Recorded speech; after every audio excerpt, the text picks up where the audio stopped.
the most common time that you can help somebody is when they're down.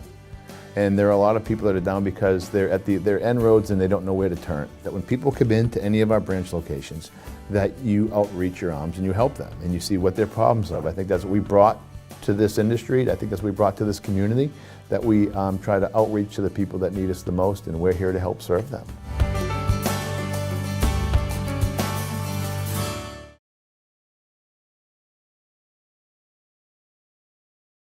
You know what I mean? It doesn't have to be done that day.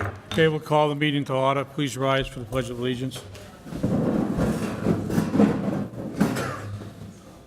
I pledge allegiance to the flag of the United States of America and to the republic for which it stands, one nation, under God, indivisible, with liberty and justice for all.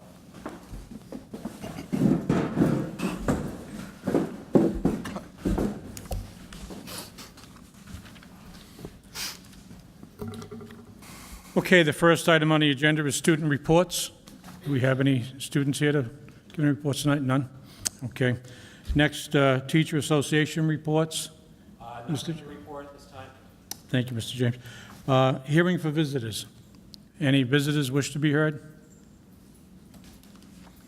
Okay, seeing none. Next item, secretary's report. You had in your package the approval of the minutes for the regular meeting of July 8th, 2014. If there's not any corrections or conflicts with any members, a motion to approve. Motion to approve. Motion by Ms. Napkin, second. Second. Second by Ms. Messier. Discussion? All those in favor? Aye. Aye. Opposed, so voted. Next item is approval of the minutes of the regular meeting of July 22nd, 2004. If there are no objections from members, there a motion to approve. Motion to approve. Motion by Ms. Napkin. Is there a second? Second. Second by Ms. Messier. Any discussion? All those in favor? Aye. Aye. So voted. There are no financial reports this evening. Under unfinished business, curriculum update, Dr. Melby.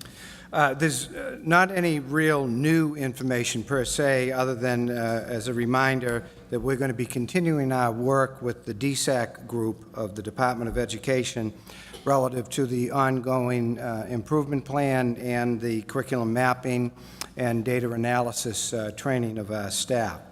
Other than that, there's nothing new that happened over the summer. We did schedule a number of dates with the DSAC group, and we'll be picking them up both during professional development days as well as other days that they'll be coming out throughout the school year to work with us.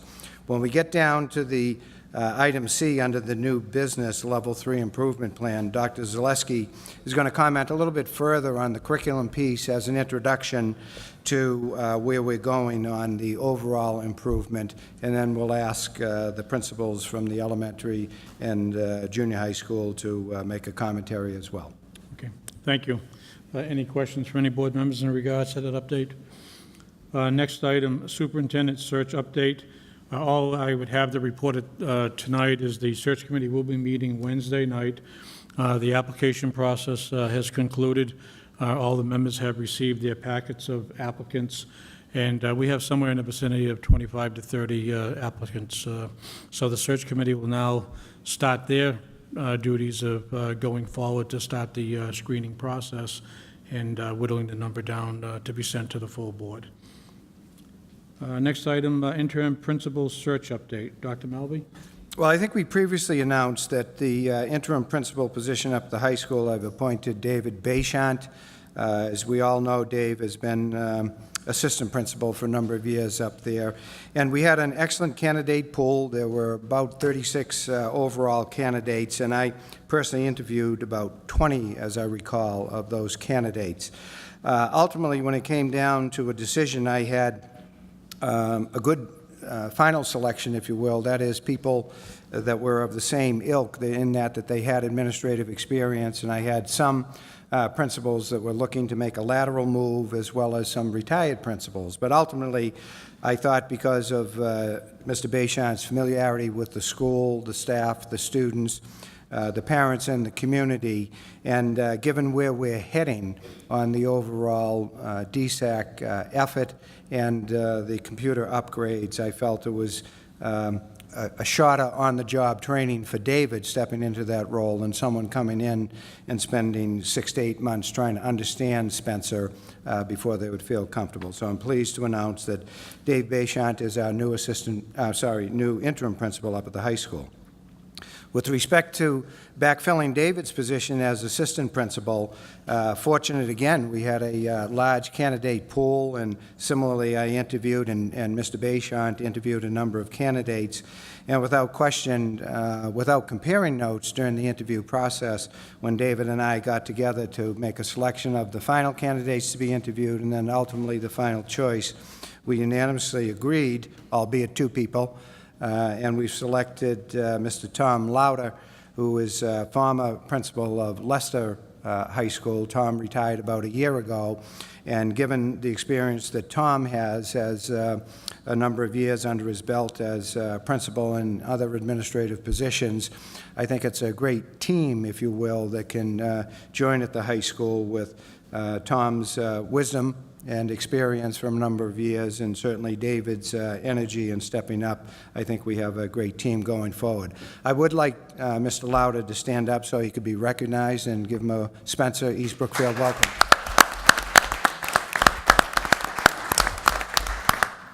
With respect to the interim principal at Lake Street School, I did have, I think it was around 24, 25 candidates that applied for that. And when it came down to it, there were a good 8 candidates. Any one of them could have stepped into that position. I eventually narrowed that down and offered it to a gentleman that was a retired principal, and he had done some of these interim principalships, if you will, both in Massachusetts and in Connecticut. But when it came down to it, we couldn't come to terms on a contract with the individual. He was heading one direction, and it was too far north of where we're at with respect to what our budget can absorb, so we parted ways. I did have a backup position, a candidate that was on their way, if you will, in their career, had served in a number of capacities in administrative positions, and most recently for several years as an assistant principal with dual responsibilities between primary grade level elementary and upper grade elementary. As well with that, she also had a good deal of professional development experience and early childhood, along with reading and literacy. Similarly, on that particular position, the candidate had expressed a strong desire to come to Spencer East Brookfield Regional, but she also had another offer on the table.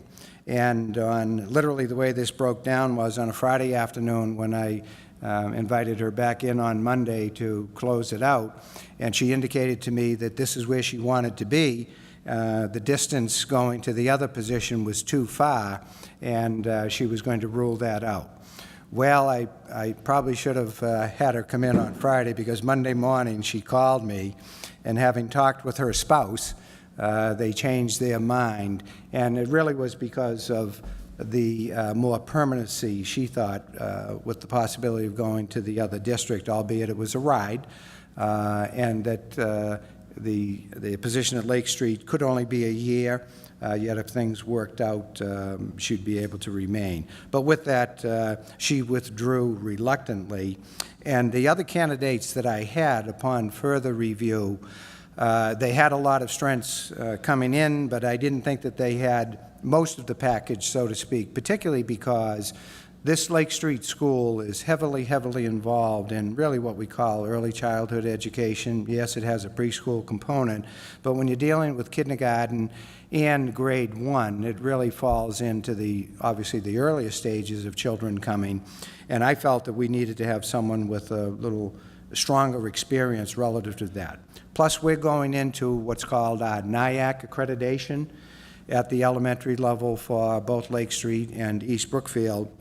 And some of the other candidates, although they were strong, they didn't have what I felt to be some direct knowledge of that. So I opted to put the posting back out, and we did, and had another dozen or so candidates that about half of them were well qualified, and I interviewed all of those individuals that were qualified. And I have 2 excellent candidates that I'm following up with reference checks now. I'm optimistic. One candidate comes with tremendous amount of experience and has been a mentor and a coach to starting principals, if you will. The other individual has administrative experience, but really settles in on what I think is that key component, the early childhood piece, reading literacy, which is absolutely critical. If you can turn the tide, if you will, at that early age of when the children are just beginning to get into reading and literacy and mathematics as well, there should be positive results as you go down the road. So I'm working on those candidates. I don't have an announcement this evening.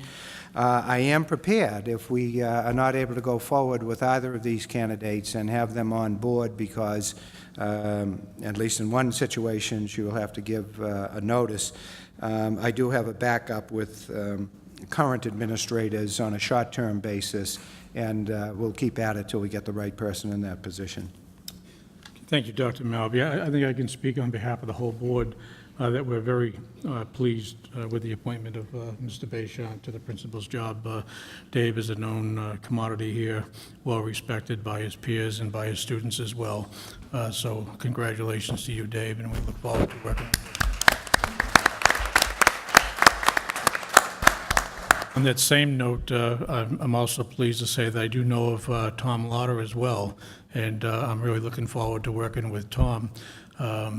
I first met Tom back in 1972 when I think he ran over us for about 6 touchdowns and beat us Thanksgiving Day game. What was it, 42-6 or something? Thanks, Tom. Yeah. But you can run for us now. Welcome aboard.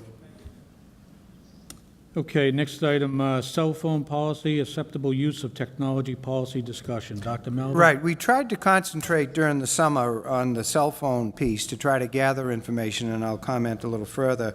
The acceptable use policy is going to take some more work, and we'll have not only our IT people involved, but administration staff, and we're going to reach out as well to have some parent involvement. It's important, without question, and as has been pointed out there, it's out of date, has been out of date for some time, so it needs really some very quiet time to go through that. But with respect to the cell phone policy, we have not been able to locate any samples so far. And Martha, on our behalf, has contacted a number of school districts in the area, and they do not have it. And they said, when you put it together, will you let us see it so that we can piggyback on it? But we're gathering some information from some of the school districts that have provided and said there may be pieces buried within their technology acceptable use. And so we will look at it. And I also contacted MASC as our go-to people, if you will. They didn't have anything specific. It's more buried in, again, use of technology or personal devices, et cetera, et cetera. So it's going to take a little bit more research. And then my recommendation will be, as we go through it, not to create a dictionary, if you will, because it can get out of hand, but we'll try to keep it simple, user-friendly. And as I understood from the committee, there was a concern both with student use as well as staff, what's permissible, what's not permissible. And when I started to do some of my own searching on it, there are some districts nationally, but we just need some more time on it. Okay. Any question from any board members in regards to that? Okay. Next item, revote on Chapter 32B, Sections 21, 20. Technology. No, the technology I want to do. Oh, Yeah. technology update. Right. I'm going to invite Steve Torrey down to provide this report. I think, are we going to be able to roll with this, Steve? Okay. And there is a document that's been handed out to the committee, too. We'll try to put that online as well, if that's okay. so that we can get it out to the community. But as Steve comes down, I do want to give Steve a pat on the back, and I know he's also going to do it for some of the help that we've had this summer. But if you go back to April 8, that was the infamous date in our history here with respect to our technology going kaput. And through the goodness of the administration and certainly Julie, by scrubbing numbers and the action of the school committee, we were able to pull together some money to begin to address the lack of technology, because we went out of business due to the XP operating system not being supported. But we were gradually able to start to address it, albeit slower than we thought, before the close of the school year. And then with the good fortune of the state budget being passed and we being able to make some adjustments, the committee was also inclined to direct some further money so that we could address this issue. From what Steve will cover this evening, I think it's absolutely incredible from where we were and where we are now with school opening up in just a few short days. And it's to the credit of not only Steve, but the folks that we were able to bring in, because they have a certain skill set that typically most people don't have and may not want to have to understand technology, but they made it work. And ultimately, we were able to go back to our consultant group that is on the Massachusetts State bid list so that we could expedite our purchases much quicker than could be imagined. So I think what Steve will present to you this evening has gone a long way to plug the gap. We're not done, but the leaks are very few, and the flow of those leaks has slowed down considerably. So I hope not only the staff when they return, but the students will not only be appreciative of it, but will take full use of it. And I want parents in the community to know that the investment in technology here has been very, very wise, if you will, very appropriate given our needs, where we had the rug pulled out from under us in April 8, and we're well on our way for recovery. Not there yet, because we have further plans that will start to roll out as the year goes on, but not to back up on what I've said at the town meetings. I don't think that we'll be coming in, and I could be eating my words, but I don't think, projecting down the road, that we'll be coming in with the substantial requests that we had asked for this year several months ago. Although, if we don't keep tabs on Steve and Dave and Carol and some of the other tech people out there, I know they would come back with an appropriate request, although I would look foolish for what I just said. So with that, Steve, could you step up? Yeah, I think we may have to go down. Yeah, please, thank you.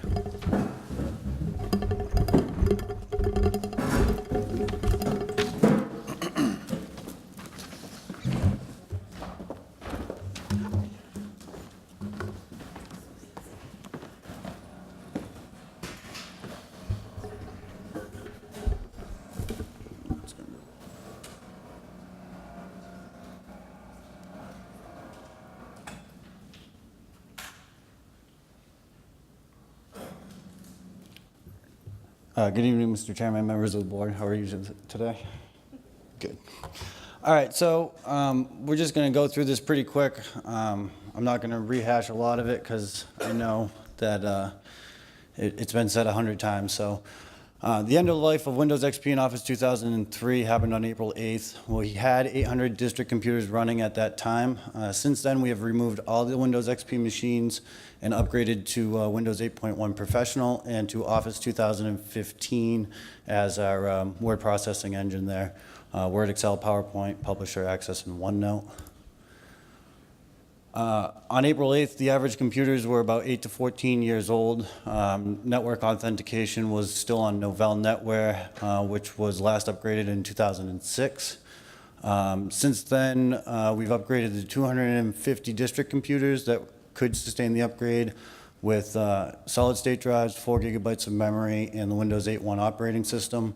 We purchased an additional 275 Lenovo M73 computers, also 120 gig solid-state drive, 4 gigs of memory, and wireless, Bluetooth, and USB 3. The new average age of the computers is 2 to 3 years old. We removed the NetWare environment and switched over to Windows Server 2012, domain controllers in each building. We virtualized our utility servers that do Windows Server Update Service, Active Directory certificates, Moodle, and mail forwarding. We also upgraded the server which holds Infinite Visions, which gives our administration a more robust and secure environment for the accounting database to reside on. We are continuing our efforts in the server rooms and the behind-the-scenes infrastructure. We began at David Prouty. The building was completely rewired with all new Cat 6A for data, voice, and wireless. New 10 gigabit fiber backbone interconnecting the 3 main switch closets. New patch panels. New data drops were done in all the labs on the 3rd floor. We did 11 brand new Cisco switches, a new 29 series router, 2 5508 wireless controllers, and 54 wireless access points throughout the building. The second phase was here at Wire Village. We added a Cisco 4500 series fiber core and 2 new 2960 switches. We've also added 2 5500 series adaptive security firewalls in a redundant active-passive fashion. The upgrades at the data center allowed us to upgrade our internal and external bandwidth speeds across the district. The higher bandwidth will allow us to utilize resources such as streaming media, cloud-based software, and internal file sharing. Prior to the upgrade, we had a 30 megabit pipe going outside of the campus and 100 megabits between sites. Now we're up to 250 megabits going outside and 1,000 between sites. On the first day of school, all staff throughout the district will have an upgraded or new computer on their desks. All computer labs throughout the district will have their original numbers restored. All libraries will have their original numbers restored, and all computers will have full internet access. What we still need to do is we still need to continue to replace the outdated infrastructure in the other buildings. David Prouty is in desperate need of a new telephone system as well as intercom system. Knox Trail needs a complete overhaul to align with David Prouty. East Brookfield needs their switches configured for layering traffic, as well as implementation of wireless access points and a phone system.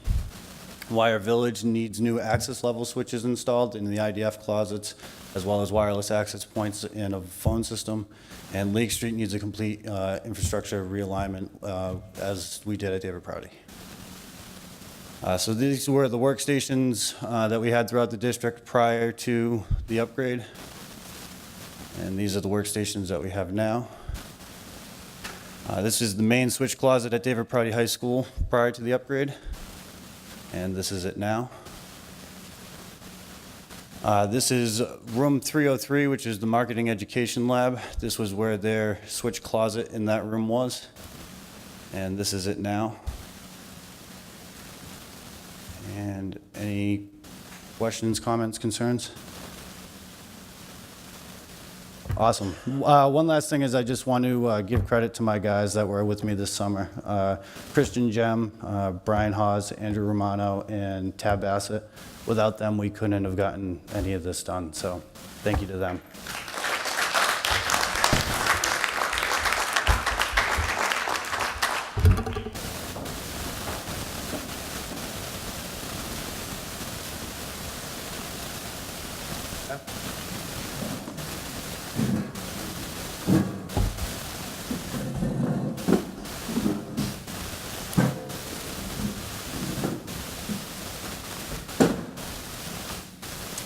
Thank you, Stephen. Any questions from any of the members in regards to what Stephen just presented? Mr. Nordquist? I just want to ask you a question there, Steve. On the telephone, we have any workings with the cable company Charter on the telephone system that you're looking at in the future? I mean, do we work with them, or do we use them now or not? Not with Charter, no, not currently. Charter only handles our internet connection at this point. The telephone system is held with a couple different providers, one for local and one for long distance. I'm not sure who they are right now. I think Verizon is our local provider, and we have a different provider for long distance. I see, are they gonna switch over to Comcast as buying Charter out, and I don't know if that would be a help to us, but Yeah, we can definitely look into going that route when we start researching the implementation of a new phone system. The phone system we're referencing is a voice over internet protocol phone system. So what that does is it runs on the computer network and uses the same lines. So we would actually end up having one fiber line run in from a phone company into our main data center, and it would feed the rest of the buildings off of that. So we would eliminate the need to have different accounts for each building. One main switchboard throughout, computer-driven. thank you. You're welcome. Mr. Chairman. I'll second. Anyone else have any questions? Mr. Ethier? Yeah, I had one question. I think this may, through the chairman, this may be to Dr. Malvi. What's the time frame? How are we going to get back to where we were with the number of computers for the students in the classrooms? I mean, everything they did this summer is wonderful, but I'm just curious as to what that time frame would be. Well, I can give my piece on it, and then Steve, you can jump in, but we're still working on it to get what was in the report finished. There are a few loose ends, not an awful lot. And then we've got to go back and recalculate where we're at to see what's left in the account as we start to roll it out. And quite honestly, we're looking at what's the best way to maximize not only what we did, but maximize what may be left. So you heard Steve mentioned about the wireless capabilities, and we want to see whether it's better to start to segue, if you will, towards what's called the one-on-one classroom, where we can end up with iPads and the such at less cost than individual PC units. So we're exploring that to see educationally which is the better way to go. We know offhand financially we can get more, if you will, by going that route. But that's going to take probably several months, certainly into the fall. Steve, anything you want to add to that? Yeah, no, you hit it right on the head, sir. Perfect. Is that accurate? Yes. Yep. Thank you. Anything else? Anyone else with any questions? I had the same question. All Mike. set? Okay. All right, thank you. Issue, re-vote on Chapter 32B, Sections 21 through 23. At our last meeting, the board voted to adopt, not invoke, but to adopt the legislative act of Chapter 32B. Since that vote, there's been a challenge by the Teachers Association, and the chair has no intentions of spending any money on trying to fight or prove who's right or who's wrong on this. So what I'd like to do at this point is ask the board for a motion for a reconsideration vote, and in a second, and then I'll explain further how we'll proceed from there. So is there a motion? Motion to reconsider. Motion by Mr. Cludier to Second. reconsider, seconded by Mr. Nordquist. We will all be able to vote on this for the reconsideration, and then Mr. King, as vice chair, will take the position as chair, and Mrs. Messier, Mr. Ethier, and myself will recuse ourselves, and we'll leave the room while the vote or discussion is taking place. So all those in favor? Aye. Aye. Opposed, so voted. At this time, I'll turn the chair over to Mr. King. Martha, before we do anything, have all the unions been notified? They have, okay. What's that? So the vice chair would entertain a motion to, okay.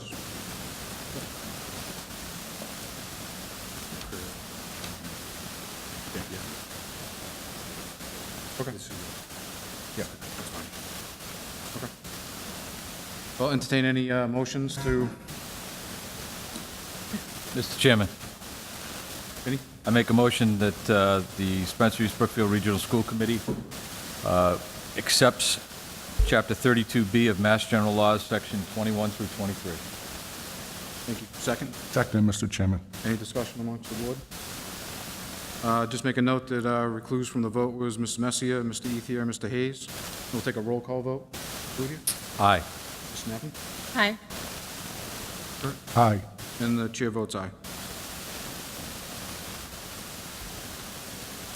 Yeah, if you could get them in. Ron, could you let them know they can come back in, please? Oh, they're right here. Oh, I'm sorry. Thank you.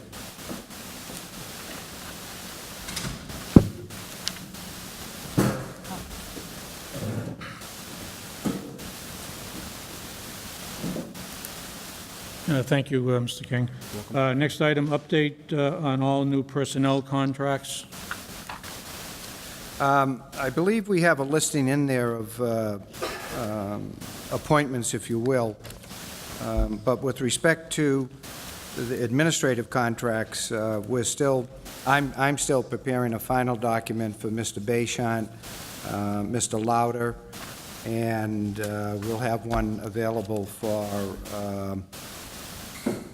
the Lake Street principal when we get there as well. I've notified them all and verbally and have told them where they will come in the district with respect to their contract, and they're in agreement with it. It's just now to finally get the paper done. With respect to the other appointments, you can see the listing that we've made here, which includes not only some of the administration, but some of the teachers and support personnel, as well as resignations. If there's any questions, I'll be happy to entertain them. The only question, Dr. Malby, and I ask on behalf of all the members of the board, is we would like a time frame as to when the contracts are going to be signed and out to folks. The board members are of the opinion they would like this done sooner than later. Do you have any idea? I'd say over the next couple of weeks. I mean, it's easy to say during the summer where people think that the load is a lot lighter in a school district, but quite honestly, it is the busiest time of a school year for central office anyway, and I'm sure my colleagues at the building level will attest to that. So it's not for lack of desire, it's just other matters have come in front, but I would say over the next 2 to 3 weeks, at the most, that'll be taken care of. Okay, thank you. Any questions from any board members in regards to that? If not, next item, Wire Village Electric update. Harvey? Sure. We had a report prepared, and I'm certainly not going to go through the length of it here. It'll take some time for the committee to digest it. But the committee had requested some time ago if we could get National Grid involved, and it took us several attempts before they could respond. And eventually they did come out on July 15 to visit the school. As they've indicated in the report, Julie Supernaut was involved, Linda Stanlin, the principal, and Ken Brooks, our facilities person up here at Wire Village. And they did a fairly thorough review with data and some, I would say, light recommendations. And the reason that they really are not going forward anything hard and fast just yet is because they want to come back on a follow-up visit to review with the people I just mentioned, and then try to see what may be accomplished through either National Grid or other services at no or low cost, and then estimate what upgrades may be necessary, if you will, if we want to go that route, but it would be on our dime. So we're anticipating that to take place hopefully over the next several weeks to month or so, pending their schedule. And then when we do have some, if and when we do have some hard and fast recommendations, we'll come back to the school committee, and probably will be at an appropriate time, because as we get into the fall, we begin the budget process for FY16. Having gone through this in other school districts, I'm anticipating that there may be some reduced or no costs that would come forward, but typically the lion's share of any upgrades that may be recommended are on the back of the local school district, but we'll see where that goes. Just taking a quick look at the report, Dr. Malvy, it does seem that most of the items that they've identified have a fairly short payback period. They range anywhere from 3 to 7 years. So if, once they do come out and meet with those folks that you indicated, it may be well worth the committee to consider seeing what the cost would be to try to implement those and get some figure as to the payback period. But it looks from what I've seen so far, we would more than get our money back as well as credits over the long term. Anyone else have any questions? Mr. Nordquist? Mr. Chairman, as a person who asked for this, it's a good report. Let me say that. Is there anybody here? Say again, Kurt? Is there anybody here? No. Okay. It's a good report. I just want to highlight on page 10, outdoor lighting on the bottom, EMC 4. Just about a couple months ago, I was at a school meeting, and I seen Dr. Malvy outside, and 6 o'clock at night, and the lights are on outside here. There's 2 hours of being unused, or shouldn't be used. So if you go forward to, Mr. Chairman, I will have him, number one, look at the lights here, because this is a big draw. We're spending roughly $10,000 more a month than the other schools. So it has some answers to it with the light bulbs, with the changing of the clocks to make sure that they're on automatic in the right time and not any time. And then it also talks about the kitchen stuff downstairs in the kitchen. Ice boxes that are not energy efficient, and so we could save a lot of money just by looking at those, and I don't think we could spend a lot of money and get all these credits like the chairman said. So I would ask the building principal and Dr. Malvy to start with those, because I think those would be money savers the first couple of years. But it's a good report, and it just shows you what we can save money on. And I think we can do this, so it's not a big expense. We could do this and save some serious money. Thank you, Mr. Chairman. Thank you, Mr. Nordquist. Anyone else have any questions or comments? Just two quick little things. Ms. Napton? One, kind of going along with that, is as we're changing out these bulbs, are we switching to LED? That was the major recommendation, I think. Right, that's what That's they something we can do as we're going, at least. I mean, that doesn't necessarily mean we're doing district-wide, we don't have the money to do that, but as we're replacing, are we replacing with LEDs instead of?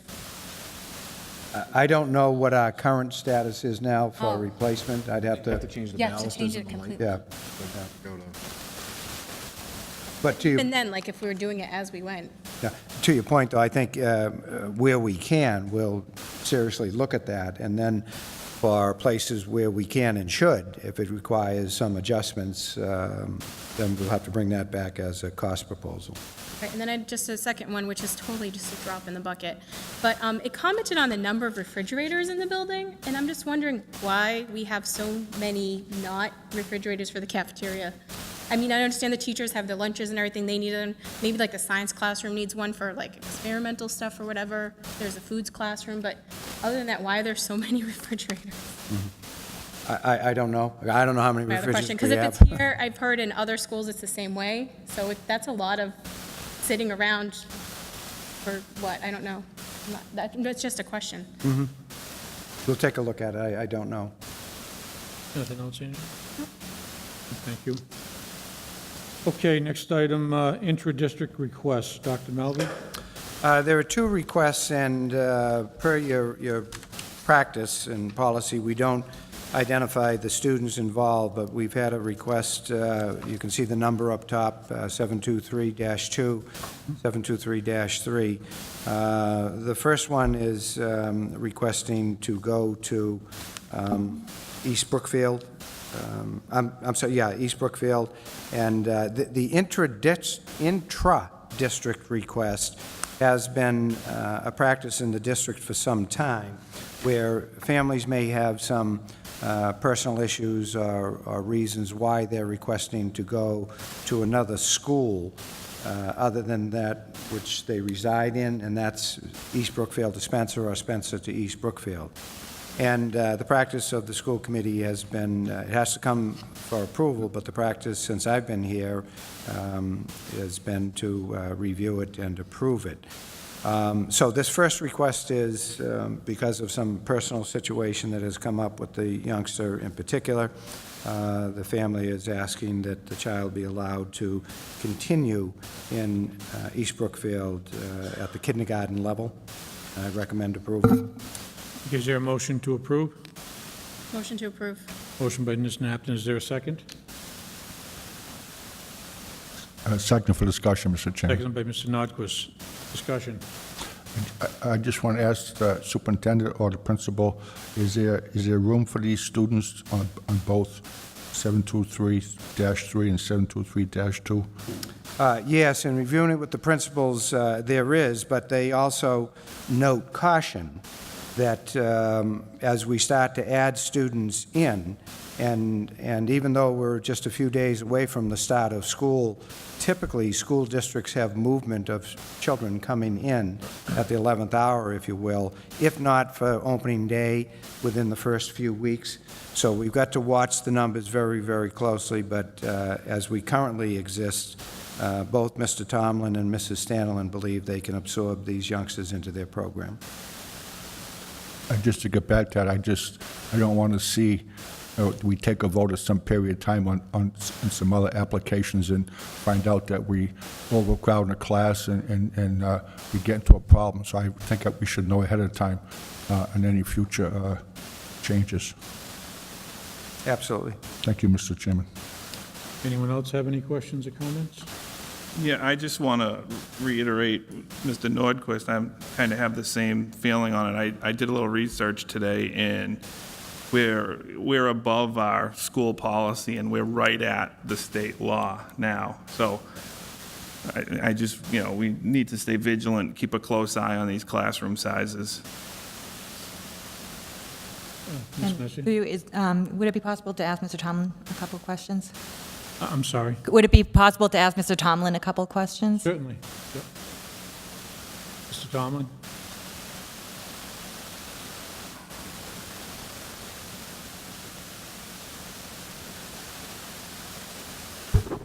Thank you, Ron. Good evening.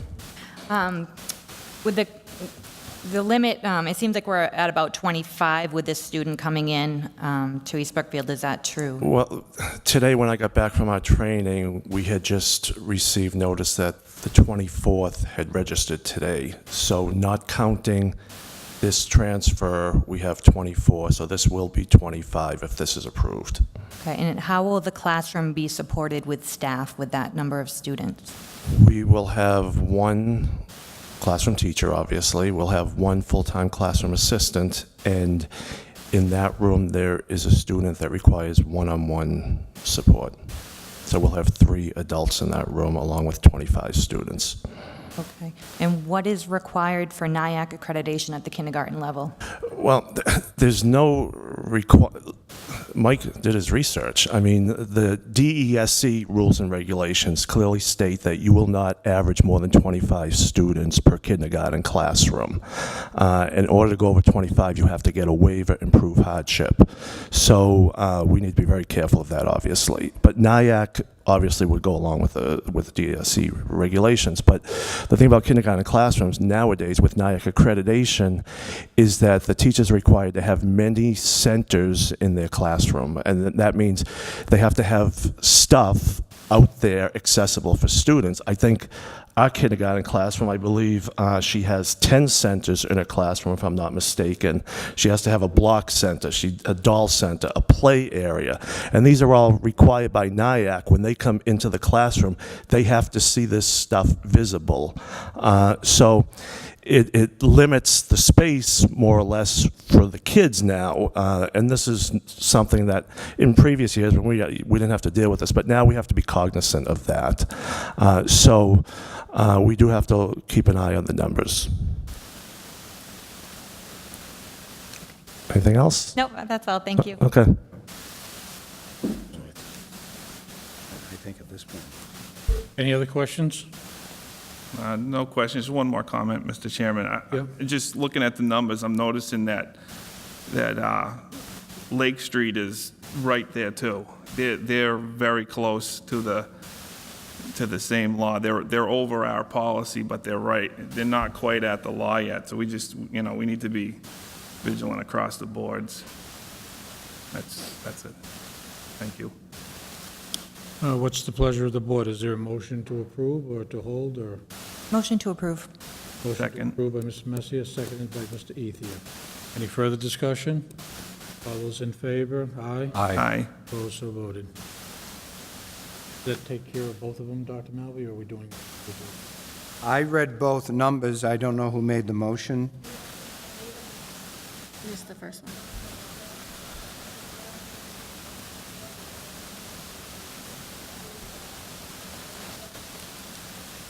For the first one?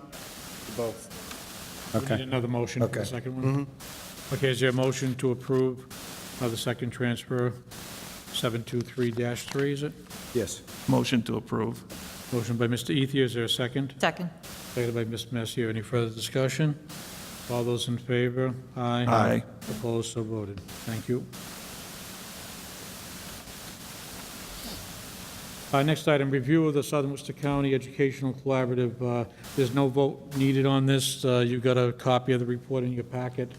If you have any questions, you can call the administration office in regards to it. Next item, Level 3 Improvement Plan. Dr. Melby. Following up on my initial comments relative to the curriculum plan and our work with DSAC, I'm going to ask Dr. Zaleski if she would come down and give us an introduction of where we're heading with this, and then ask Mr. Tomlin, Linda Stanlin, and Joyce Nelson if they could also make a comment on what's happening at their building. Thank you. Thank you. So the Level 3 improvement plan really is a district problem, not an individual building problem.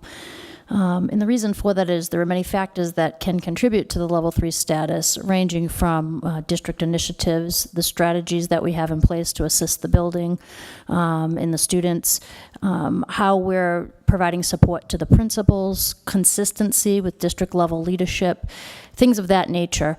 That being said, that does trickle down to the building level, and then things come into play, principal leadership, quality of instruction, things like that. So what we have done already, we started this work last year, knowing that we're a Level 3 district, is began the Accelerated Improvement Plan.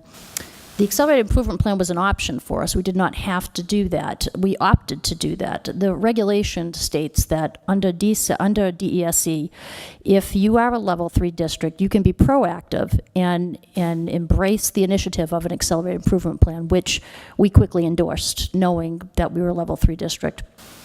So that being said, we started that work last year with DSAC. The three main initiatives are curriculum alignment and improvement, data analysis, and implementation of the educator evaluation tool, which we will be doing this year. All of those components are critical. And all I can say is that we're going to continue with those initiatives to assist with the Level 3 status. But that's not all we're doing. I have set up a plan with DSEC to come out on September 19th, and what we're going to do at that meeting is analyze where we're at as a district. The scores have not officially come out yet for the public in terms of the level status of our district overall, but once we have that information, we will be able to sit with DSEC, look at where all of our schools are falling, and then analyze the data from there, do like a root cause analysis, and come up with a strategic plan. My thought and suggestion will be to DSEC, and I've already had some dialogue with them about this, is going to be to take our existing plan, do that root cause analysis, and then create a strategic plan with the building principals that have the Level 3 schools. And so what we'll do is mimic the district plan into a school improvement plan and tweak their existing plans so that we're addressing the problem. But we can't speak intelligently about specifically what we're going to address for this coming year until we see the data from last year to make a really good informed decision. We can hypothesize based on last year's data, and so hypothetically, I would say this current plan is definitely going to stay in place without a doubt. But is it going to need some tweaking for the building level? the level 3 schools? Absolutely. So that's the plan. Separate of that, what I have done to help support the level 3 status of the schools, knowing that this is a district problem, I wrote the Title I grant again this summer. It embedded a .5 math interventionist for Knox Trail Junior High School because math has been an issue with the data. Also, continuation of after-school programming, both at Knox Trail and East Brookfield Elementary, to assist in that area. What else did I do? Oh, and then also, we don't have a program for math at the district level, and that's been weighing on my mind, and I've been working with some faculty both in East Brookfield and Wyatt Village on this issue to discuss what we need to do to address that. And the bottom line is we don't have the funds to purchase a program. So I was hopeful that Title I funds would allow me to purchase a math program to assist with the Common Core, but we don't have the funds. So what I did instead of that is outreach DSAC, asked for some suggestions over the summer, and Engage New York has a plethora of resources for districts like ours that do not have a program. So that being said, what does that take? It takes money in the sense of downloading that resource because it's extensive paper and ink and time. So I did build into the Title I grant. It hasn't been approved yet, and I'm keeping my fingers crossed that it gets approved. Funds in the supply line item of Title I so that we can download that resource, and I put in a stipend for someone to do that work. That being said, that will help us. That's going to kick off the support for the district across the board with that, not just Knox and East Brookfield. So that's the plan, and we'll continue to update you as we move forward when we get, the scores from the schools from last year's data, and when we meet with DSAC. After we meet with DSAC, we can certainly report out. Thank you, Dr. Zaleski. Anyone have any questions in regards to Mr. Nordquist? I just want to say I was the person who asked for this report, and I want to thank you, Mr. Selesky, for thinking outside the box. We don't have the money. You worked in the grant, and I hope you get it. And I think it's important for the whole district, those two schools, to take it up a couple of notches and move forward. So I want to say thank you for thinking outside the box. You're welcome. Thank you. Mr. Tomlin, did you have any comments to make? Okay. On top of what Karen has done and the work we've done with DSAC, with the curriculum mapping and all those other things that we've talked about, meeting after meeting, here are some of the bullet points of things we've done and we are doing this upcoming year at East Brookfield. This last year, we've adopted the Foundations program, which is a K-3 program for fluency. It was implemented in grades K and 1 last year, and we are implementing in grade 2 this year. Our second and third grade, we've adopted the state model units for ELA, and those got underway last year, and we're going to add on to those this year. In grades 4 through 6 for ELA, we use the Common Core, the same workbook program that we adopted for math this year, K through 8. We implemented that this last year in 4 through 6. So I'm looking forward to the MCAS results to see, because we focused a lot on doing stuff for ELA this year. Like Karen had alluded to, this last year, and I hope we're able to do it again this year, we had, I think it was a 17-week after-school math tutoring program for students that fell in the warning and needs improvement category on MCAS. So it was a very extensive program that we had, and again, those students we're tracking, and we're going to see the benefits of it with the MCAS results when they're available. This upcoming year, as you know, we've adopted the workbooks that you've authorized, K through 8. This is addressing math. It's the Common Core Coach, the same thing we've used last year for ELA. We're going to continue the implementation of model curriculum units, like I said. Karen alluded to the implementation of the new evaluator tool, which is going to be huge for this district to help us grow. The big thing we're doing this year, again, something that needed to be done is we're going to revamp the way our schedule looks at our school. We're going to implement a 45-minute math RTI block, the 45 minutes before lunch. The whole school will be working on not 2-tier, but 3-tier interventions for math. I've created a schedule where we're going to have the general ed classroom, then we're going to have small groups within that, and then the students that really need the interventions will be in the smaller group dealing with the special ed teachers. And I've ordered the supplemental materials for the struggling students in math. On top of that, the Friday will be Problem Solving Friday. The RTI block will be dedicated just to problem solving because that is the weakness for most students in math, the problem solving. So that 45-minute RTI block will be dedicated to that. We are also implementing on Friday 30-minute blocks of Study Island, which again is a math program that has students do level skills, and once they get to a certain level, they get to do fun activities in math associated with that, but they have to get up to that level, and it tracks it through the program, and once a week, if we do it on Friday, the teachers will get that data for every student in their classroom, and we can look at each week the progress they make. So I'm going to be having our librarian is going to oversee that in the computer lab because we don't have any classroom computers anymore, so this has to be done big scale in the computer lab. So she's going to oversee that. The teachers will monitor and keep an eye on it, but she's going to be in there. She has great computer skills, and she's going to be able to help the students during that 30 minutes each class. And during that time, the teachers are going to have 30 minutes to plan for the RTI blocks for the next week. So the RTI will not interfere with their normal prep planning time. So that's something new for our school, which I'm excited about. That's it. Thank you. Any questions for Ron? Mr. Nyquist? I just want to say hats off to you, Mr. Tumlin, for going forward with that program. And, Well, it's a staff effort, Mr. well, Nyquist, it's a staff effort, and you brought it up, so I'll say hats off to East Brookfield and the principal, and the job should be well done. Thank you. Thank you. Mrs. Nelson?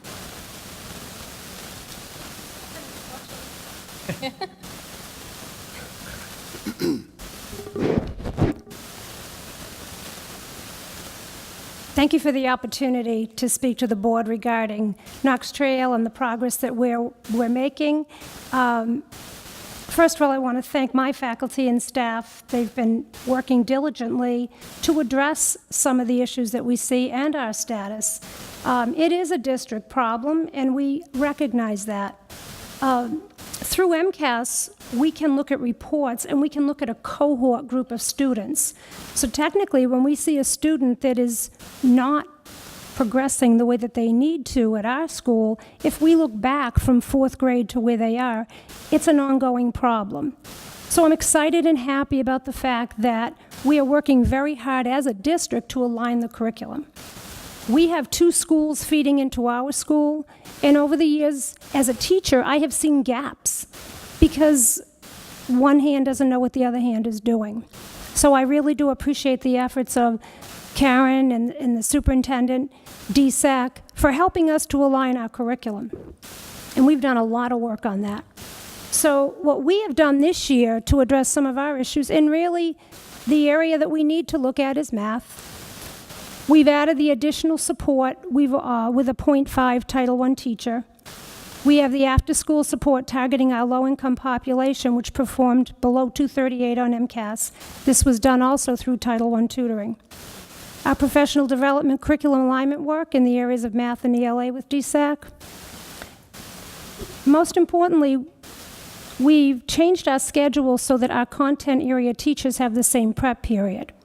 So implementation of content-specific common planning time, implementation of weekly after-school team meetings. We have Team the Building, and our teams meet once a week. They talk about student progress, student behaviors, talk about students in crisis, and talk about academics. They take notes on their meetings, and they provide those to the office.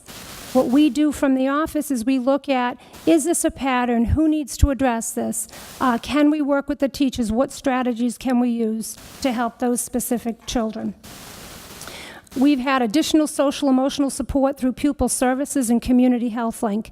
As you all know, junior high is a very, very difficult age, and the social emotional piece really does get in the way. Between that and social media, it's very difficult to get school in with junior high kids. So those are some of the things that we've worked on this year. Some things that we have planned for this upcoming school year, and we're very excited about this year, and we are looking forward to MCAS scores, because I really am very hopeful and optimistic that we will show improvement through the hard work that we've done. What we plan for this year, we have a schedule change which will allow for win time. Win is for what I need time. 30 minutes per day will be embedded into the schedule for Tier 2 services, enrichment, remediation, and collaboration. We have a continuation of our math support through Title I, and we're very excited about the implementation of the Massachusetts evaluation tool. We had a very long training today, and it was very helpful, and we're excited about this tool, and we hope that our teachers will be as excited as well. Every educator will assess his or her own performance using a rubric and student data. Every educator will propose professional practice and student learning goals. Educators will work collaboratively with me and with Jody to collect evidence and assess progress. What's most exciting about this new tool is its collaboration. It is us sitting down on a regular basis and working with teachers, not to point fingers, but to say, look, let's work together. How can we do this? What will work best? And that's really what evaluation is about, is collaboration. We use Common Assessment, which provides a guaranteed curriculum for all students.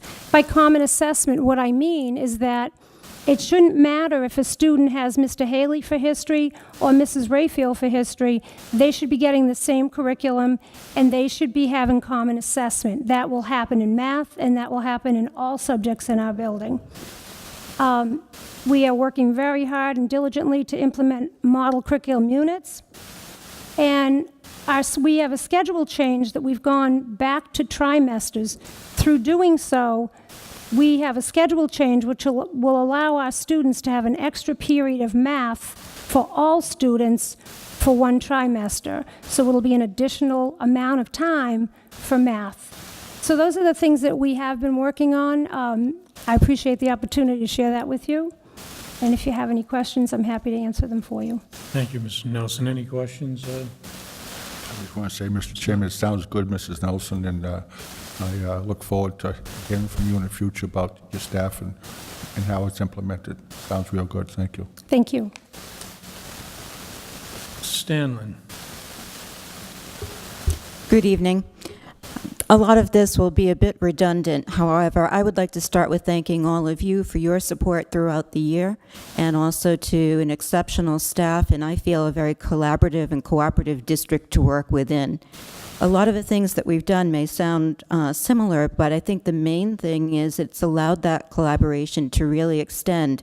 For example, we had the professional development last year, and that will continue. Things done not in isolation tend to really develop deeper and further. We have participation in curriculum mapping, are developing units of study. We formed a data team. We provided at this school common planning time. I initiated grade level meetings. We increased community help link collaboration and support for our students. Sometimes difficulty in academics is presented in other ways by our students. We also had a shared adjustment counselor, one that we share with Lake Street School, added mid-year last year at Wire Village. Our DSAC efforts also provided grade-level meetings, not just for the teachers in Wire Village, but also throughout district-wide. So there would be teachers coming from other schools here or wherever we were meeting, and they'd have a chance to communicate and collaborate district-wide, which I think has been very effective for the whole district. And this year, we're going to continue with a lot of the things you've heard. I've investigated some schedule changes and extended some areas. We had the purchase, and I want to thank Dr. Zaleski on this, not just of the math workbooks, but also some manipulatives, particularly at the elementary level. Those manipulatives are very helpful, whether it's problem solving or seeing an image in a different way. The new teacher evaluation tool does also allow or really encourage increased presence in the classroom. I like to get very hands-on in the classrooms, not just by invitation, but by continual walking through to see not necessarily what's being taught, but how the children are learning. The focus is there, and I do have a bit of a background in mathematics, so it's especially interesting to me. I've also brought in started a small lending library in math literature, which I will be utilizing with staff and also with parents. I want to thank also for the supports for Engage New York in our math instruction.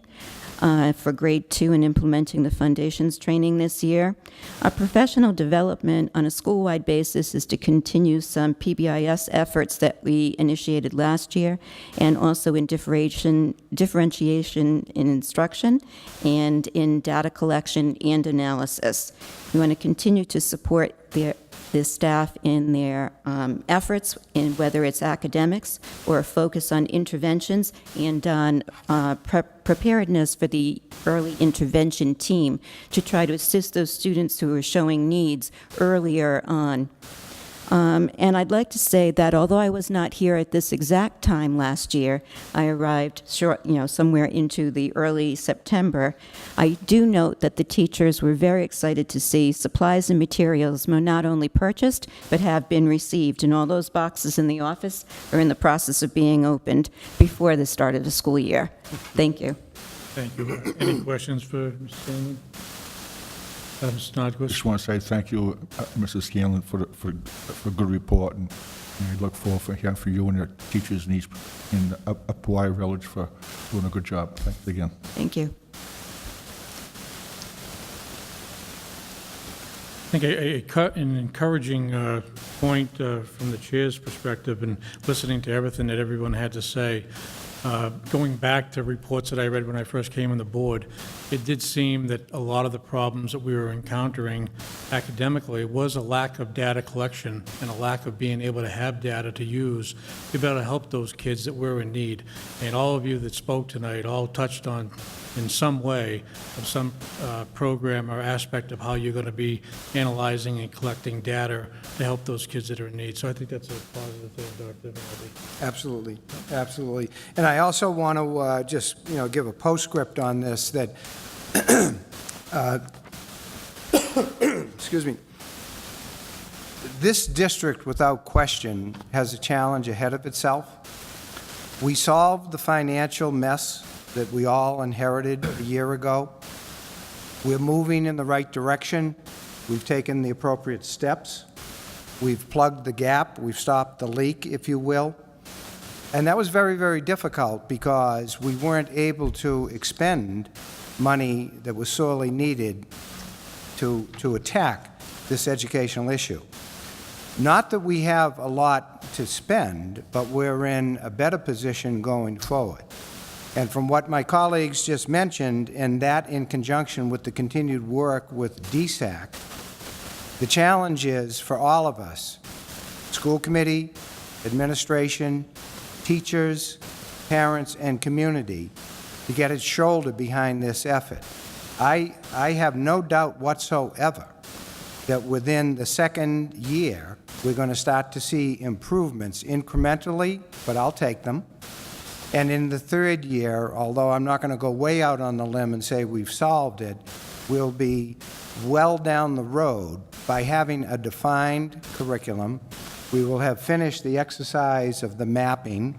We will have been able to identify the appropriate resources based on those curriculum maps. And what a curriculum map simply says is, by content or discipline area, it defines what happens not only in that area, but by grade level, so that there's a connectedness, there's an alignment between and among grades.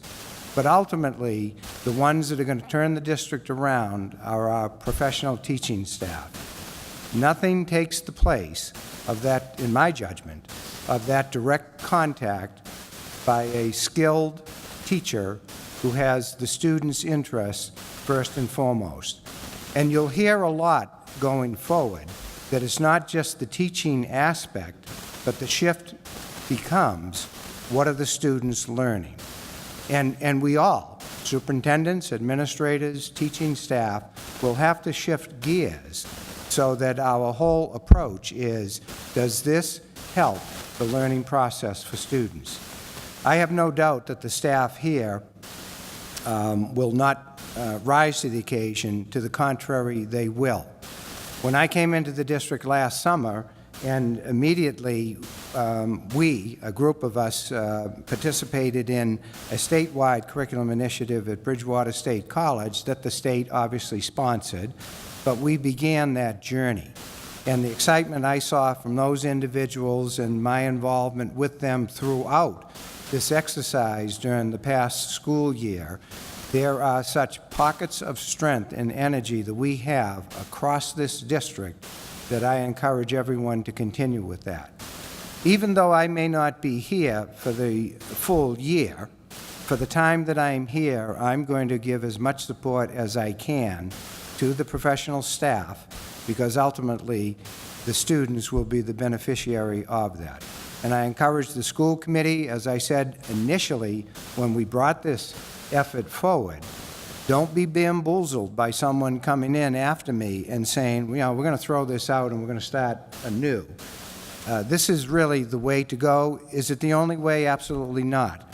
But we could not do it on our own. And as long as we partner with the Department of Education through DSAC, through their resources, and yes, through the grants that they can provide, I think we'll be well on the road to recovery. So I hope that everyone takes this serious and keeps that in mind as we go forward. This wasn't a one-year exercise. This is going to take 2 or 3 years before we start to see legitimate results. Thank you.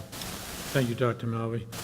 The next item is personnel information. We pretty much touched on That's that correct. earlier, but members all received a packet of all the new appointments. Enrollments, I was asked by a couple of members about enrollments. I called Martha today. She pulled together, it was put on the table for you tonight, information she currently had. Typically, enrollment reports don't come out until after school starts, and there's always some changes for a few weeks after that. But if members have any questions on the data that was given to them tonight, I'll give you an opportunity to ask. Nothing? Okay. All right, there are no newsletters from the schools this month. Hearing from visitors. Anyone like to be heard? Yes, ma'am.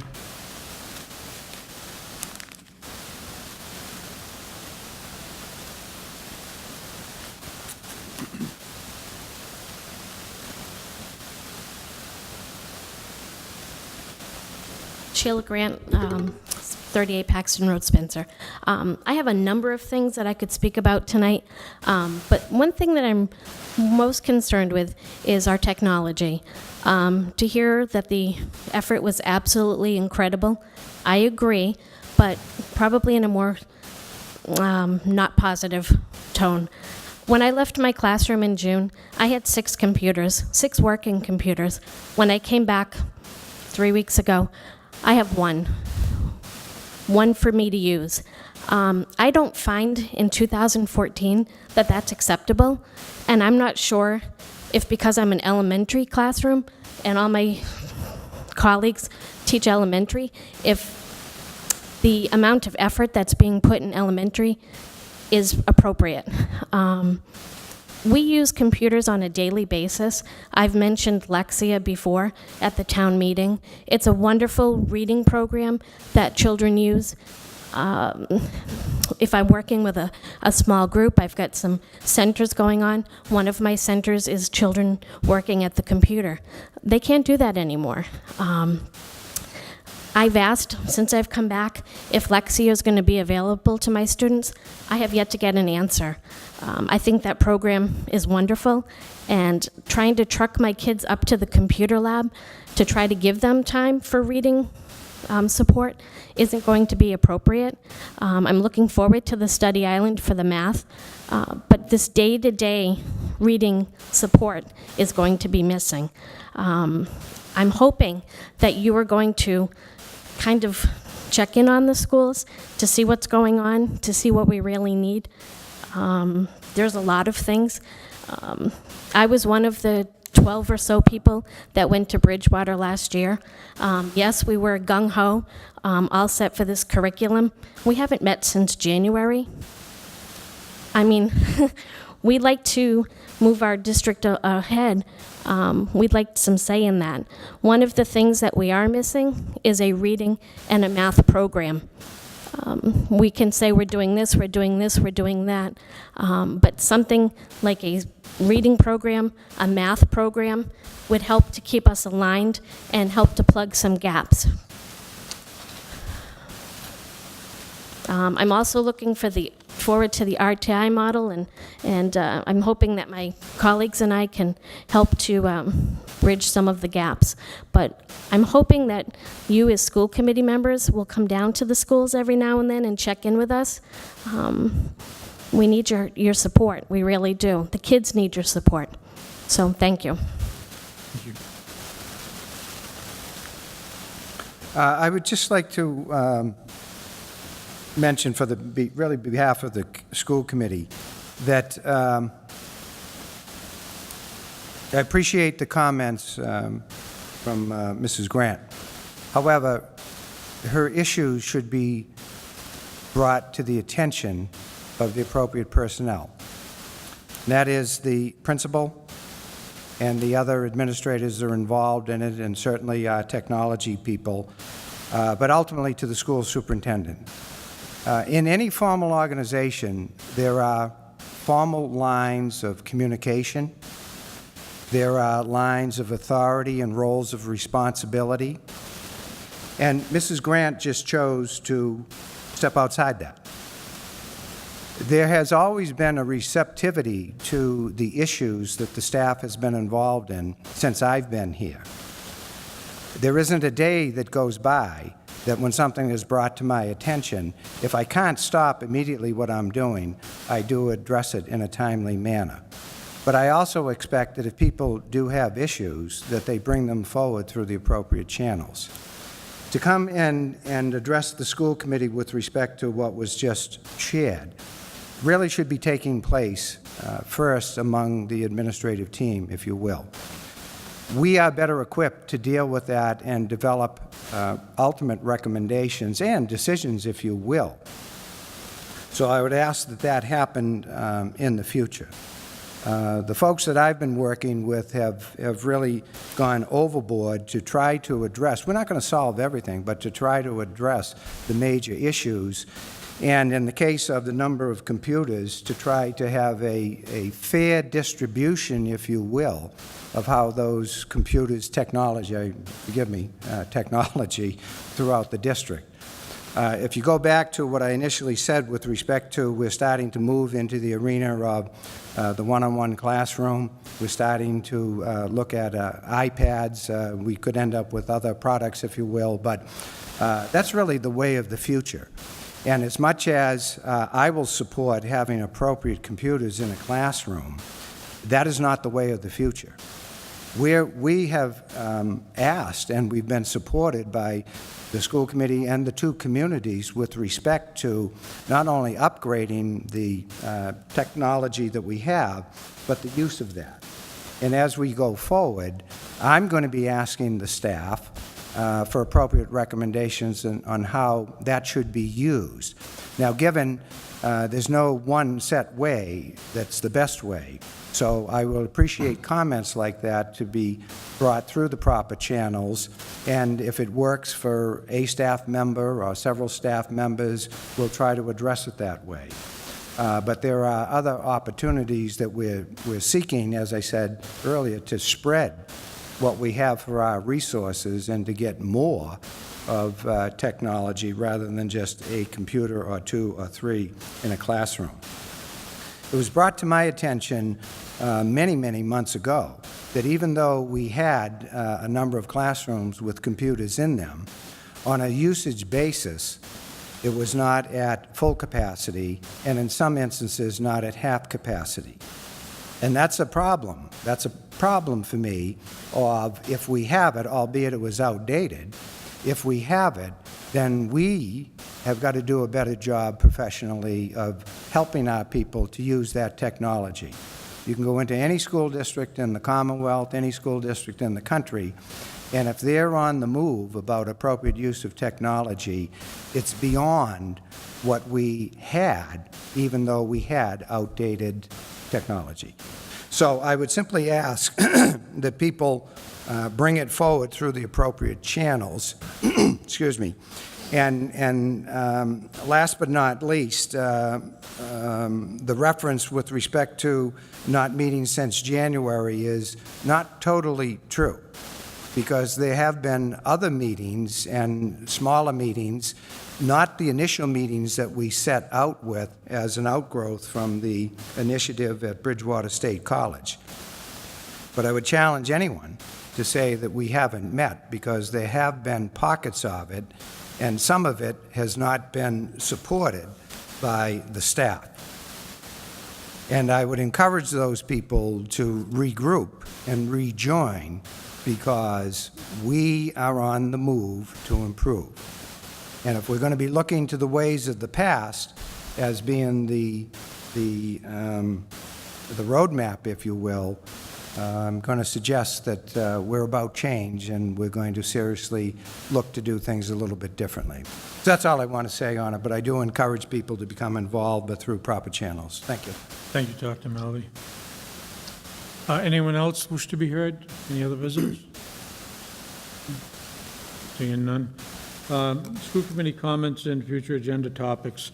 I have a couple things to report. I did meet with the East Brookfield Selectmen and Finance Committee and several residents about a week and a half ago, and I think it was a fruitful meeting. I think we had some good dialogue and open discussion with those folks, and I think we made it clear, and we sent a clear message from the board that we appreciate involvement from the residents and the municipal officials from East Brookfield, and we want them to be part of the process, while at the same time we support their effort to look to see whether they want to stay with us or move on. I think there's something for us, for both sides of us, to be able to learn something out of that. But I think we gave them an update as to where we were in the superintendent's search.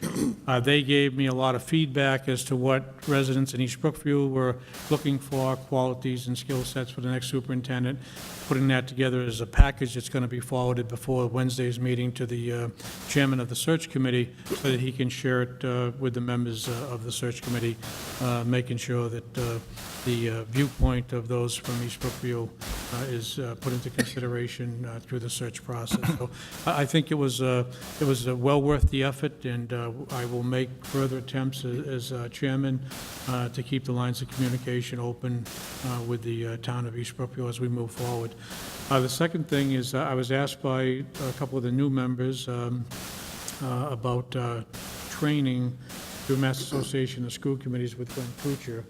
I did contact him. I have some dates I'll give you after the meeting tonight of about 4 or 5 dates going into the last week of August, I think, all the way through September. And he gave us some times of either on a weekend, on a Saturday, or early evening. So I'll pass those on to members that are interested. It's not just for those new members. If any current members on the board wish to take a refresher course, you're more than welcome to participate. He will come here and hold it for us here at Wye Village like he did the last time. Do any members have any comments, suggestions, or items that they would like to have on the agenda for the next meeting? Mr. Chairman, Mr. Nyquist. I just have 2 questions to you, to the superintendent. Is all the schools clean and ready to go for opening day? Yes. And the second question is, would you look on the state surplus list, they call it, it's used equipment, and see if you can find any pickup truck with a plow for the schools at I'd say reasonable rates. They're pretty reasonable. I happen to go by the high school, and I see one of our 1-tons it's been in bad shape right along, but I don't know if it's going to make the winter. But if you can find something on there that we could use for winter for a reasonable amount of money, get back to us. So you report. Be happy to, yes, yeah. Thank you, Mr. Chairman. Thank you, Dr. Melby. Anyone else? One thing I would be remiss if I didn't mention, you've probably noticed the improvements that have been made to David Prouty High School on the outside, and I think when people do the right thing and come forward and try to take positive action to help the district, they should be recognized for it. And Mr. Bayshant reached out to Mr. Paul Fournier and to Mr. Bob Serber, and they did a yeoman's job of putting together a group of volunteers and helped Mr. Bayshant and many of the staff to change the face of David Prouty, to give it a fresh look, and to send a signal to students and staff coming back that we're headed down a new road in another few days. So the committee would like to thank those gentlemen for what they did and their effort in working with Mr. Bayshant.